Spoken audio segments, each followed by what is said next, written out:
Ang susunod na programa ay rated PG. Patnubay at gabay ng magulang ay kailangan sa mga batang manonood.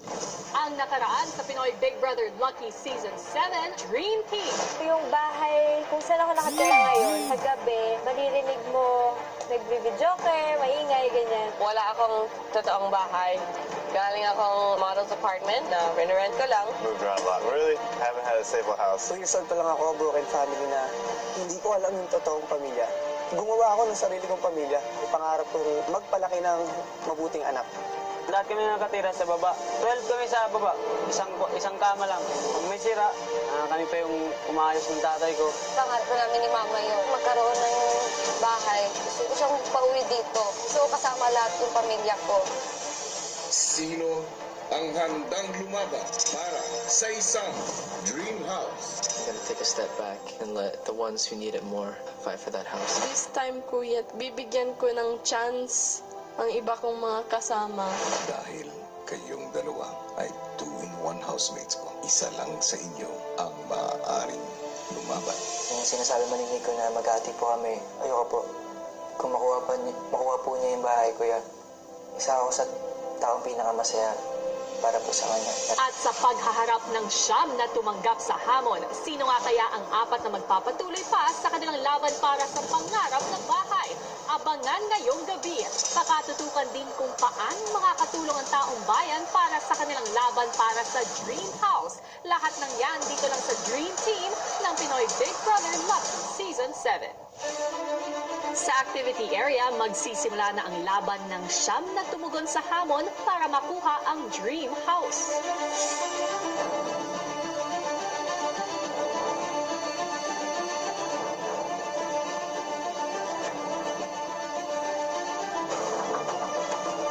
Lalaban po ako, kuya, para sa dream house po, para sa aking nanay. Gusto ko po siyang bigyan ng komportableng bahay kasi po, pag meron kayong komportableng bahay, meron din po kayong komportableng buhay. And yun po yung binigay ng nanay ko sa akin simula nung bata pa po ako.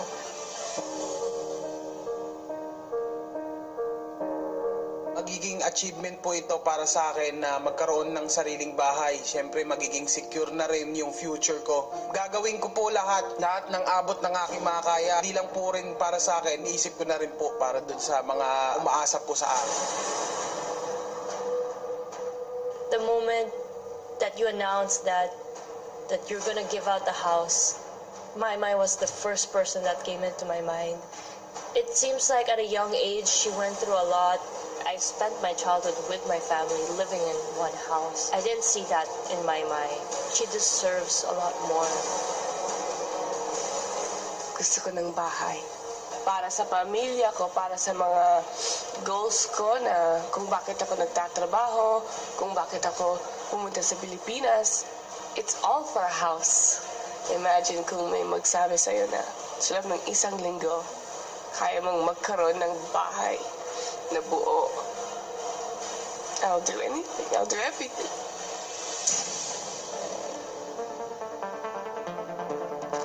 I want to fight for my dream house because my dream house isn't just for me, it's for my family, definitely. Like my mom, she's been through a lot and she's sacrificed a lot. She even sacrificed her own dream home for other people. I'd like to give her another place at some point to live. Kayang-kaya ko po na bilhan siya ng bahay. Kung ako may manalo, yung pamilya ko po kayo. Sama-sama na po kami lahat. Baka ito na talaga yung sagot sa lahat ng mga pagsusumikap, determinasyon, pagpupursige at pagtsatsaga ko sa buhay ko. Siguro ito na yung pinakamalaking regalo na pwede kong ibigay, hindi lang sa sarili ko, kundi para sa magulang at mga kapatid ko.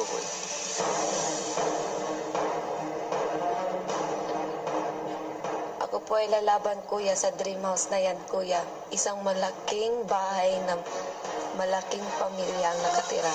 Yun yung pangarap ko. Hindi. Saka gaya ko po na pamilyadong tao. Mawalan lang po ng trabaho. Maghirap. May bahay po yan. Hindi man kasama sa laban, nakasuporta naman ng iba sa mga kasama. Sadit! unang hamon para makuha ang dream house, kailangan makagawa ng isang panungkit ang bawat housemate habang nakaposas ang isang kamay sa poste. At gamit ito, susungkitin nila ang house box kung saan nakalagay naman ang kombinasyon na susi para matanggal sila sa pagkakaposas.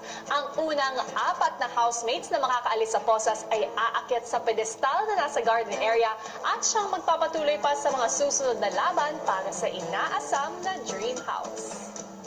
Ang unang round para sa inyong unang Dream House Challenge ay magsisimula in 3, 2, 1, go!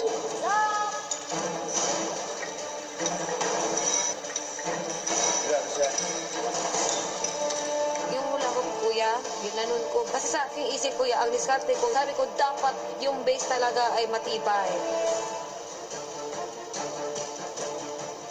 Maluwag man nabuang. Kaya hindi pwede maluwag. Pag ganun ko patay, paano to?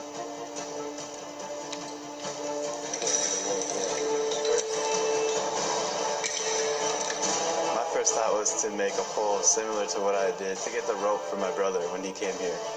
So I was trying to make something like that. Medyo mahaba-haba po yung kailangang panungkit. Bahala na kung ano yung magawa ko. Sabi ko po sa sarili ko, kaya ko to.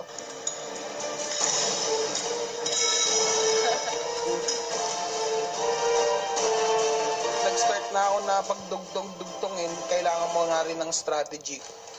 Sabi ko, 4 na slot lang. Sobra ako nagmamadali. Siguro, kung pumasok agad sa isip ko, isang stick na matigas na mahaba.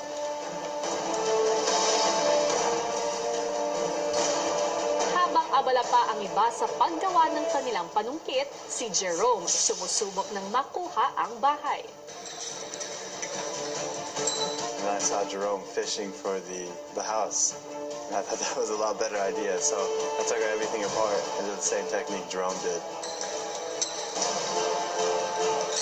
Inisip ko, kuya, kailangan ko lang ng napaka-stable at matibay na panungkit na pwede kong gamitin. Kailangan ko lang siguraduhin na yung isang maliit na tali doon sa dulo na saktong-sakto lang na pwedeng kumapit doon sa bahay. Nung sa mga pangatlong hagis ko, kuya, pumasok yung tali sa loob ng bahay. Nung hinatak ko po yung tali, kuya, sumama yung bahay. Hindi ko rin inaasahan, kuya, na ganun ko kabilis makukuha yung bahay.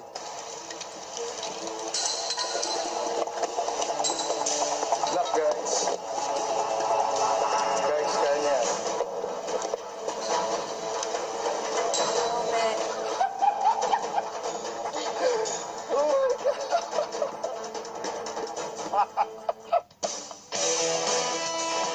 Sabi ko sa sarili ko, salamat po, Panginoon ko. Nauna si Jerome, nakuha na niya yung bahay, hindi pa po ako tapos sa gawa ng sungkit ko. Kaya minadalian ko na lang po. Unin ko talaga, gusto ko talaga makuha yun po talaga, kuya eh. Hanap ko na yung isa. Di pa rin ako binalit ko na naman. Nagtali na naman ako. Dahil sa naging epektibo ang ginawa ni Jerome, sinubukan na rin ng iba ang kanyang naging diskarte.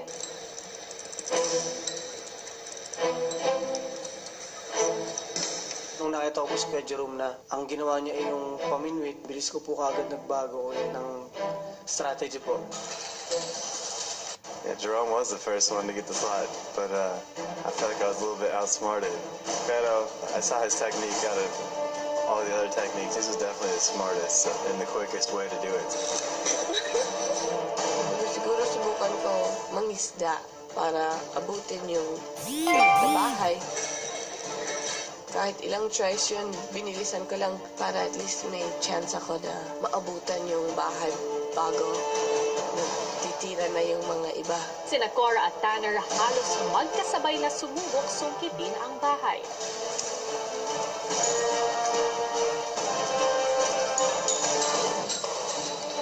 Well played, ma'am. Sorry.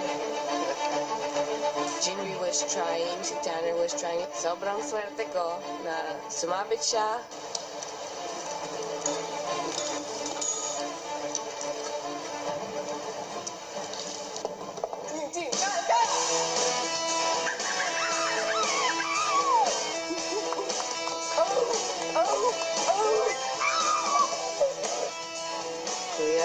So, Spartan na ako. Parang Olympian.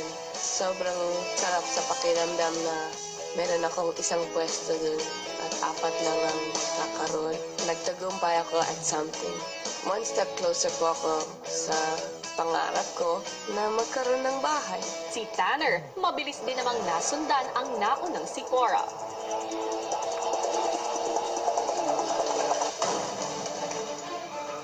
Good job! Hala! Pag ganun yung patay, isang slot na lang. I got the combination and unlocked it. At that point, I was just kind of relieved and happy that to actually get the chance at the house.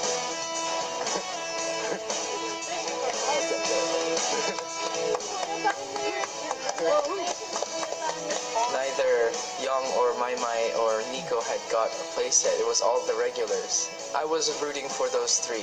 Those people were the people I stepped down for. Tatlong pedestal na ang natungtungan. Sino kaya ang tatayo sa ika-4 na pedestal?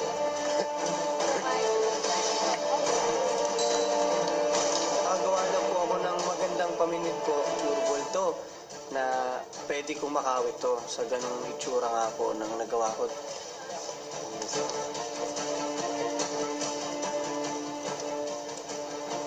Naaabot na po siya. Baka sa akin na itong last lap. Kanino kaya mapupunta ang pang-4 na pedestal?